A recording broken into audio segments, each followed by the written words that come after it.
Welcome back to Conference Carolina's Gridiron Show. I'm your host, Hannah Russo, and this week in week 4, we get to take a look at some conference matchups and the end of the non-conference slate.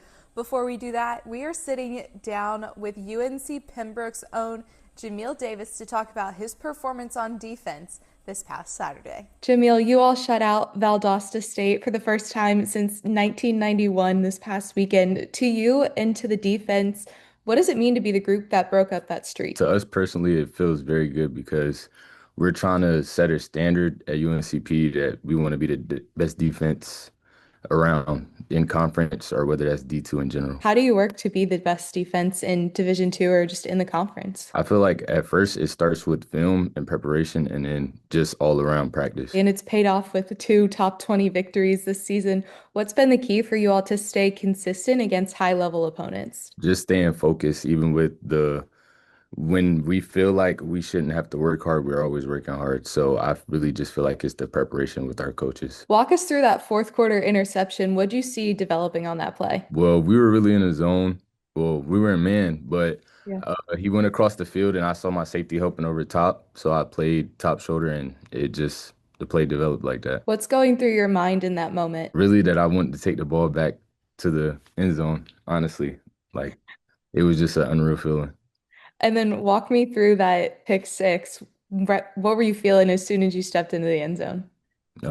It was just an unreal moment for me knowing that I didn't really get that much playing time last year and like to celebrate that with my teammates. It was just amazing. And then heading into this weekend, what does your mindset look like? Our mindset is to not let off the gas at all this week. We feel like even though our name got added to the top 25, we still have to play everybody week by week. And we just have to look at it as we're not even there. Thank you so much, Jamiel. You're welcome. You heard it from Jamiel, but UNC Pembroke's defense was key in their shutout victory against Valdosta State. In 395 games since 1991, Valdosta State has not been shut out, but UNC Pembroke was able to capitalize on momentum and key penalties to be able to keep Valdosta State off the board. That momentum started early with a Valdosta State pass interference penalty that the Braves were able to capitalize on for a 20-yard field goal. That field goal started the scoring for the Braves. And that momentum didn't stop rolling. Coming into the third quarter, Jordan Marcucci with a 48-yard kickoff return. That momentum was picked up by defenders Jamiel Davis and Donovan Woods, who both recorded interceptions. Davis with a 45-yard pick six, and Donovan Woods with an interception that turned the ball over just when the Blazers were starting to get some momentum of their own. The Braves have now beaten 2 top 20 opponents so far this season, and they break into the top 25 themselves as they head to Erskine for their first conference matchup. And Erskine was shut out 52-0 by Delta State. Quarterback Ryan Kilmer totaled 23 completions for 144 yards. Logan Cauldron led the fleet with 48 rushing yards, but Erskine was outgained on the ground 290-63. The Flying Fleet will host UNC Pembroke in their first Conference Carolinas matchup this Saturday. North Greenville finished their conference slate falling a touchdown shy to West Alabama in a nail-biter matchup. North Greenville led early, coming out with 2 scoring drives, but had to battle back late in the fourth quarter when quarterback Dylan Ramirez threw 4 touchdown passes. Now West Alabama was able to hold the Trailblazers at arm's length and prevent their upset bid.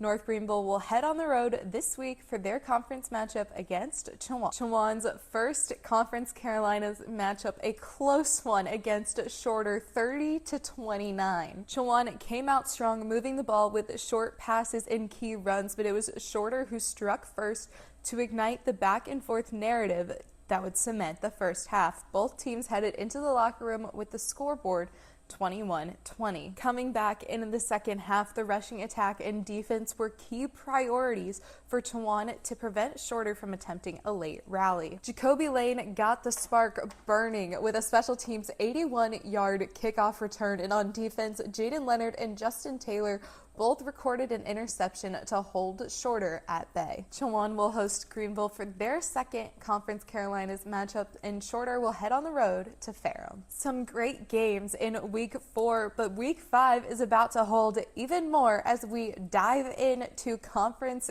Carolina's play. Tune in next week to take a look at some more in-conference matchups.